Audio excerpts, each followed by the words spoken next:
आज शुरू करेंगे क्लास 9th का ज्योग्राफी का सेकंड चैप्टर भारत का भौतिक स्वरूप। तो भारत जो है विभिन्न स्थलाकृतियों वाला विशाल देश है। स्थलाकृति मतलब यहाँ पर पर्वत, पठार, मैदान, रेगिस्तान और द्वीप समूह आदि स्थलाकृतियाँ पाई जाती हैं। यहाँ विभिन्न प्रकार की शैलें पाई जाती हैं। इनमें से कुछ संगमरमर की तरह कठोर चट्टानें हैं और कुछ सेलखड़ी की तरह मुलायम। संगमरमर जिसका उपयोग ताजमहल बनाने के लिए भी हुआ है और सेलखड़ी का प्रयोग जो है टेल्कम पाउडर बनाने में होता है। अब जो ये भू आकृतियाँ हैं इनका निर्माण विभिन्न भूगर्भीय कालों के दौरान हुआ है और जिसने इसके उच्चावचों को प्रभावित किया है। जो धरातलीय विविधताएं होती हैं उन्हें ही उच्चावच कहा जाता है, जिसमें पर्वत, पठार, मैदान सभी शामिल होते हैं। और इसके अतिरिक्त जो भूगर्भीय निर्माण है, इसके अतिरिक्त अपक्षय, अपर्दन, निक्षेपण, इनके द्वारा भी जो वर्तमान उच्चावच है इनका निर्माण हुआ है। अब ये अपक्षय मतलब यह एक प्रक्रिया है जिसमें बड़ी चट्टानें जो है छोटे छोटे टुकड़ों में टूट जाती हैं। और अपर्दन का मतलब होता है हवा या पानी के द्वारा जो मिट्टी की ऊपरी परत होती है वो हट जाती है। और निक्षेपण को हम समझ सकते हैं जब पानी के द्वारा अपर्दन होता है तो वह पानी के किनारों की मिट्टी को बहाकर ले जाती है और मिट्टी को आगे ले जाकर जमा कर देती है। तो ये जो तीनों चीज़ें हैं अपक्षय, अपर्दन, निक्षेपण, इनका बहुत बड़ा योगदान है इन उच्चावचों के निर्माण में।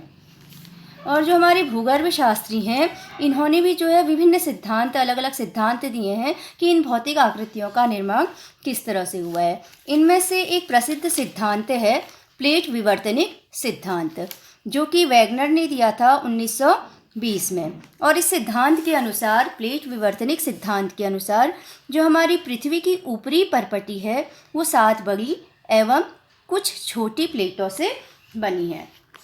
इससे पहले हमने पिछली कक्षाओं में पढ़ा था कि जो पृथ्वी की आंतरिक संरचना है उसको 3 भागों में बांटा गया है, कोर, मेंटल और क्रस्ट। क्रस्ट यानी कि भूपरपटी, जो कि पृथ्वी की बाहरी परत है।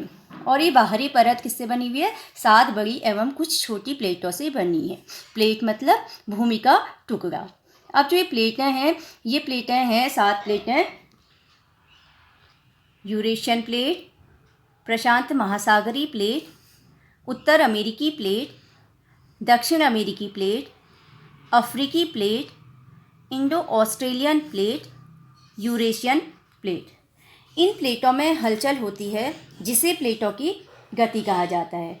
और प्लेटों की गति के कारण प्लेटों के अंदर एवं ऊपर की ओर स्थित जो महाद्वीपीय शैल हैं उनमें दबाव उत्पन्न होता है और इसके परिणाम स्वरूप वलन, भ्रंशीकरण तथा ज्वालामुखीय क्रियाएं होती हैं। प्लेटों को गति के आधार पर 3 भागों में विभक्त किया गया है। पहला अभिसारी गति, दूसरा अपसारी गति और तीसरा रूपांतरित गति। सबसे पहले हम देखते हैं कि जो अभिसारी गति ये क्या होती है। तो अभिसारी गति में जो प्लेट हैं वो एक दूसरे के पास आती हैं। सही है। इसमें जो है प्लेटें एक दूसरे के पास आ रही हैं। ठीक है, प्लेटें दूर हैं जो एक दूसरे के पास आ रही हैं। और जब प्लेटें एक दूसरे के पास आती हैं तो जो है हल्की प्लेट जो है भारी प्लेट के ऊपर आ जाती है। और यह प्रक्रिया जो है बार बार होती है और हम कह सकते हैं कि लाखों वर्षों में जो है इससे पर्वतों का निर्माण होता है। दूसरी जो हमारी गति है वो है अपसारी गति। इसमें जो है प्लेटें हैं वो एक दूसरे से दूर जाती हैं। तो ये जब वो एक दूसरे से दूर जाती हैं तो उनके बीच में भ्रंश होगा। भ्रंश मतलब गैप। उनके अंदर भ्रंश होगा और जो अंदर का लावा है वो बाहर आएगा। जब ये लावा आसपास के क्षेत्रों में फैलकर जम जाता है तो पठार का निर्माण होता है। तो इन्हीं क्षेत्रों में क्या होता है? ज्वालामुखी विस्फोट होता है। तीसरी जो हमारी गति है वो है रूपांतरित गति। रूपांतरित गति में जो प्लेटें हैं वो एक दूसरे के विपरीत दिशा में जाती हैं। एक प्लेट इधर को गई और एक प्लेट इधर को गई, यानी कि वो क्षैतिज दिशा में गति करती हैं। तो ये प्लेटें जो है क्षैतिज दिशा में गति करती हैं, और जब दो प्लेटें एक दूसरे के विपरीत जाती हैं तो ये बहुत इतनी पास होती हैं कि इनमें बीच में घर्षण होता है, और जब घर्षण होता है तो इनमें कंपन उत्पन्न होता है, और इसी से जो है भूकंप आते हैं। तो जो ये प्लेटें हैं, इन प्लेटों में लाखों वर्षों से हो रही गति के कारण महाद्वीपों की स्थिति तथा आकार में परिवर्तन आया है, और भारत की जो स्थलाकृति है उसका विकास भी इस प्रकार की गतियों से प्रभावित हुआ है।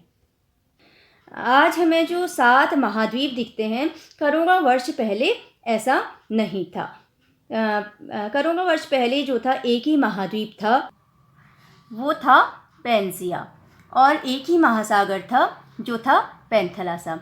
मैं आपको इसका चित्र दिखाती हूँ। तो एक ही महाद्वीप था, वो था क्या था, पेंसिया महाद्वीप था, और एक ही महासागर था, वो था पैंथलासा। और फिर किन्हीं कारणों से जो ये पेंसिया था ये 2 हिस्सों में बंट गया। उत्तर में ये कहलाया अंगारा लैंड, और दक्षिण में ये कहलाया गोंडवाना लैंड। क्या उत्तर में जो है एक टूट करके बना अंगारा लैंड, और दक्षिण में ये टूट करके बना गोंडवाना लैंड, और इसके बीच में एक सागर बना, वो था टेथिस सागर। तो जो अंगारा लैंड जिनसे मिलकर के बना वो थे उत्तरी अमेरिका, और यूरोप और एशिया को मिला करके यूरेशिया, और जो गोंडवाना लैंड जिनको लेकर के बना वो थे भारत, ऑस्ट्रेलिया, अंटार्कटिका, दक्षिण अफ्रीका और दक्षिण अमेरिका। और भारत भी जो है गोंडवाना लैंड में ही स्थित था।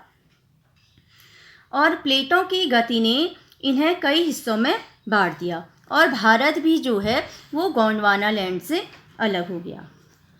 तो जो ये भारत और ऑस्ट्रेलियन प्लेट थी, जिसे कि इंडो ऑस्ट्रेलियन प्लेट भी कहा जाता है, तो इस प्लेटों की गति के कारण जो भारत ऑस्ट्रेलिया की जो प्लेट थी वो गोंडवाना भूमि से अलग होकर उत्तर की ओर प्रभावित होने लगे। सही है, उत्तर में क्या था, यहाँ अंगारा लैंड, और भारत और ऑस्ट्रेलिया कहाँ पर स्थित है, गोंडवाना लैंड में। तो जो है प्लेटों की गति के कारण जो भारत और ऑस्ट्रेलियन प्लेट थी वह उत्तर की ओर प्रवाहित होने लगी, और यहाँ पर यूरेशियन प्लेट है, इस यूरेशियन प्लेट से टकराई, और इन दोनों के बीच में जो है स्थित था क्या, टेथिस सागर स्थित था। जो ये टेथिस सागर की जो अवसादी चट्टान थे ये जो है वलित होकर इन्होंने ही जो है हिमालय पर्वत श्रृंखला का निर्माण किया। अब जो अगला टॉपिक है मुख्य भौगोलिक वितरण, इसको हम नेक्स्ट वीडियो में देखेंगे।